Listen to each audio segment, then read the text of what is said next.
Nuestro mundo nuevo no tiene ríos de asfalto. Ella sabía demasiado.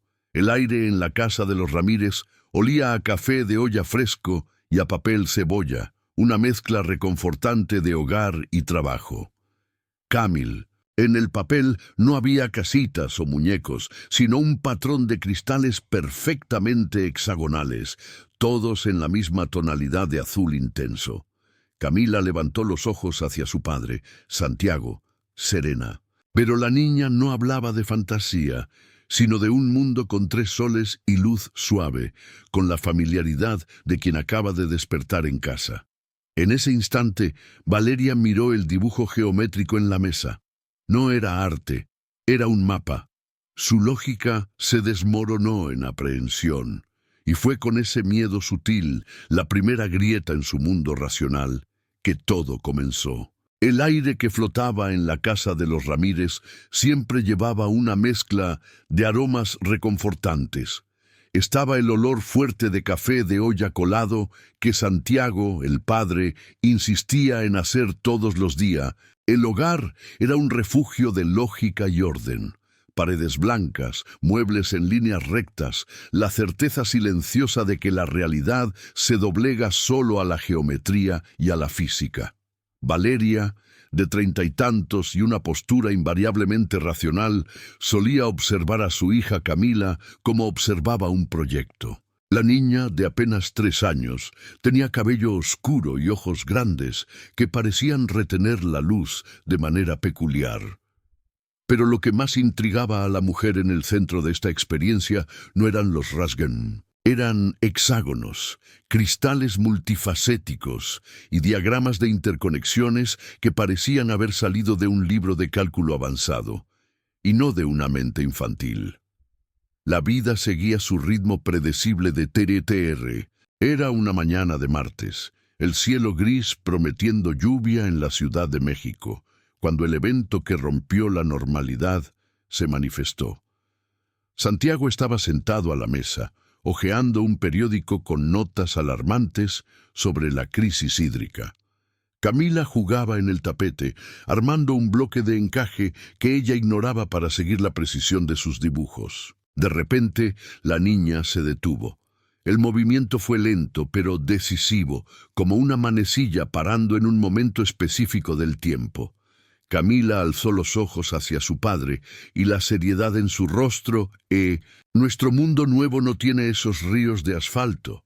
Es todo hecho de piedra que canta y tiene 3 soles, pero la luz es suave. Valeria, que recogía las tazas en la barra de la cocina, sintió la piel erizarse de forma inexplicable. Un frío que no venía de la mañana húmeda, sino de adentro. No era la frase en sí. Los niños inventan mundos. Lo que era perturbador era la familiaridad con que la niña había usado la expresión «nuestro mundo nuevo», como si hablara de un domicilio donde ya había vivido. El tono era de quien comunica un hecho.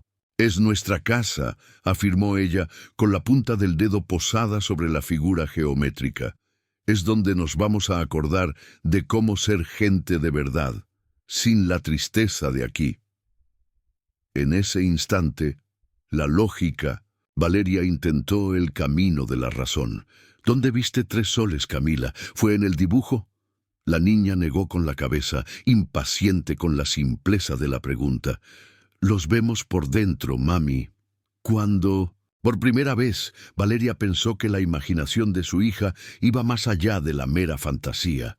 Era una puerta entreabierta hacia algo profundo e inquietante. A partir de ese momento, el color azul cobalto de los dibujos de Camila se convirtió en un símbolo recurrente, casi una obsesión para Valeria. Ella comenzó a buscar la tonalidad en todas partes. En el Pitch-en-Tosh era como si el universo hubiera ajustado su filtro, y ese azul fuera ahora el color de la duda. El ritmo del día a día de los Ramírez no se rompió de inmediato, pero la melodía armónica fue reemplazada por un compás vacilante. Santiago y Valeria evitaban el tema, pero Camila no. Ella comenzó a bautizar a ese planeta. No era el mundo nuevo genérico, sino Aeternia. Ella decía el nombre con la boca llena, con la reverencia de quien pronuncia un nombre sagrado. Valeria pasó a grabar las conversaciones de su hija con Centers. La fuerza que se oponía a su lógica había llegado en forma de una niña de 3 años, y la batalla se libraría entre el amor de madre y la rigidez de la razón. Esa noche, antes de dormir, Camila Abraz, la fisura abierta por la revelación de Camila en el día a día de la familia, no se ensanchó en un desgarro dramático. Se manifestó como una filtración lenta y constante. Valeria, la persona en el centro, compró guías de astronomía explorando planetas ficticios y mitologías espaciales, buscando un punto de origen, una semilla plantada por la televisión o por un cuento de hadas que pudiera justificar el vocabulario inusual de su hija. Pero las descripciones que Camila ofrecía eran demasiado precisas, demasiado consistentes para ser solo fruto de una imaginación aleatoria. Aeternia dejó de ser un concepto vago y ganó contornos sense. Valeria se sentía cada vez más aislada en esta búsqueda, porque cada intento de racionalización solo solidificaba el misterio. La participación de la familia se volvió inevitable. Santiago, el padre. Santiago se transformó gradualmente en la fuerza que se opone, insistiendo en que la niña necesitaba pruebas de coeficiente intelectual o una consulta pediátrica urgente para descartar cualquier condición neurológica inusual. Él defendía la ciencia como un muro infranqueable contra lo inexplicable. Es su manera de lidiar con lo que salió en las noticias, Valeria. Ella absorbe el miedo en el aire, repetía, pero sus ojos mostraban una sombra de duda. La primera evidencia que sacudió la convicción de Santiago vino en una noche fría, mientras él revisaba artículos científicos sobre exoplanetas para un proyecto personal. Camila estaba sentada a su lado. La niña, sin levantar los ojos del papel, describió una falla geológica específica en Aeternia, un valle profundo que hace que la luz se doble.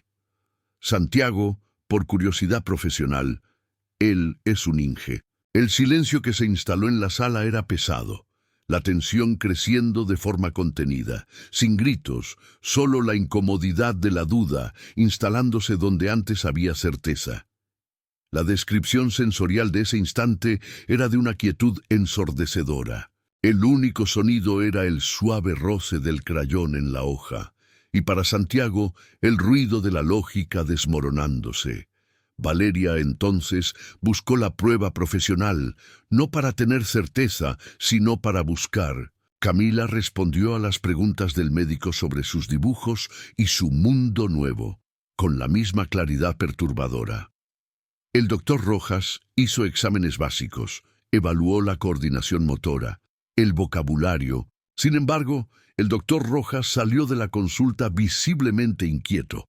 La imagen del cristal hexagonal que Camila dibujaba incesantemente estaba grabada en su memoria. Se había topado con el innegable talento de la niña, pero también con la innegable imposibilidad de sus informaciones. La prueba más fuerte, el evento que marcaría el fin de la racionalización pura, vino de forma sutil, casi un susurro. Camila había pasado a dibujar no solo el planeta, sino sus satélites. Ella nombró, la búsqueda regresó con la información.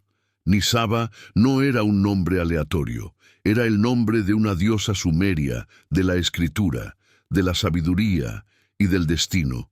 Una divinidad venerada miles de años antes. No era solo el hecho de ser un nombre, sino de ser un nombre tan específico, con un significado tan profundo y pertinente al tema de la memoria y el destino.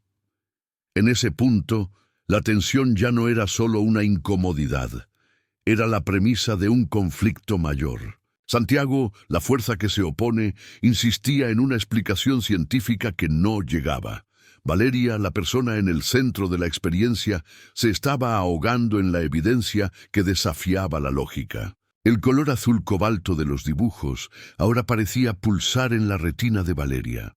Sentía que su hija no estaba solo inventando, sino recordando. Eran recuerdos de un futuro o de un pasado que aún no había sucedido. Santiago, tratando de retomar el control de la situación, sugirió quemar los dibujos. «Si paramos de darle cuerda, esto va a pasar», dijo, la voz tensa. Camila escuchó y lo miró con esos ojos antiguos. La resistencia de la lógica estaba a punto de ceder. El punto de no retorno en la historia de los Ramírez no fue un evento estruendoso, sino la repetición insidiosa de lo inexplicable. La razón de Va, la lógica se rompió definitivamente en una madrugada marcada por la fiebre. Camila despertó con el cuerpo en brasas, febril y delirante. Valeria y Santiago se turnaban en los cuidados, intentando bajar la temperatura. En el ápice del malestar, Camila comenzó a hablar. No era el español claro y sorprendente que usaba para describir a Eternia. Era un sonido gutural, áspero y melódico, una cadencia extraña que llenó el silencio de la noche. La niña hablaba con una fluidez. Valeria, temblando de miedo y con el celular en la mano para grabar, sintió el primer carrusel emocional intenso. La desesperación por la salud de su hija se mezclaba con la fascinación por lo que el veredicto preliminar llegó como un shock. La lengua era una variante extinta del sumerio antiguo, y las palabras eran descripciones detalladas de rituales de preparación para la gran jornada, un éxodo espiritual. La repetición de lo inexplicable forzó a la persona en el centro de la experiencia a rendirse a la emoción. La culpa que Valeria sentía por haber dudado de su hija, por haber buscado un diagnóstico Aeternia es el planeta de los elegidos, mami, dijo ella tomando su crayón azul cobalto. Solo va quien logra cargar el dolor de la tierra. El público, al escuchar esto, siente la alternancia violenta entre la esperanza de un futuro puro, el paraíso de Aeternia, y la desesperación de la implicación. La tierra está, de hecho, condenada. Esa subida y bajada de tensión y alivio es lo que mantuvo la atención de Valeria. Santiago, la fuerza que se opone, insistía en que el delirio de la fiebre había desenmascarado el problema psicológico, pero él mismo no conseguía mirar a su hija sin temblar levemente. La revelación, las nuevas vidas accedían automáticamente a toda la sabiduría de las vidas que habían existido en la tierra. La reencarnación allí era una biblioteca de experiencias. El objeto visual marcante que parecía la forma exacta del minúsculo símbolo hexagonal que su hija dibujaba incesantemente.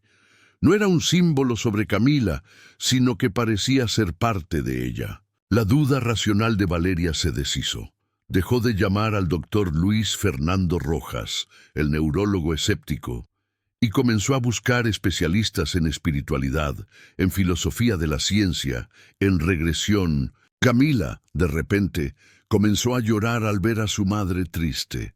«No tengas miedo, mami. Vamos a volver, pero tenemos que llevarnos lo que aprendimos aquí». El llanto de la niña no era de dolor, sino a partir de ese momento, la persona en el centro de la experiencia dejó de luchar contra lo que no podía explicar y pasó a aceptar el misterio como una nueva y aterradora normalidad. Percibió que Aeternia no era un lugar para ser alcanzado por coordenadas. Era un estado del ser, una meta evolutiva. El azul cobalto, el color que representaba la memoria imposible, dejó de ser un tono de alerta y pasó a ser el tono de la aceptación. Era una rendición dolorosa, pero liberadora. La tensión final de un nuevo y pesado detalle inquietante flotaba en el aire.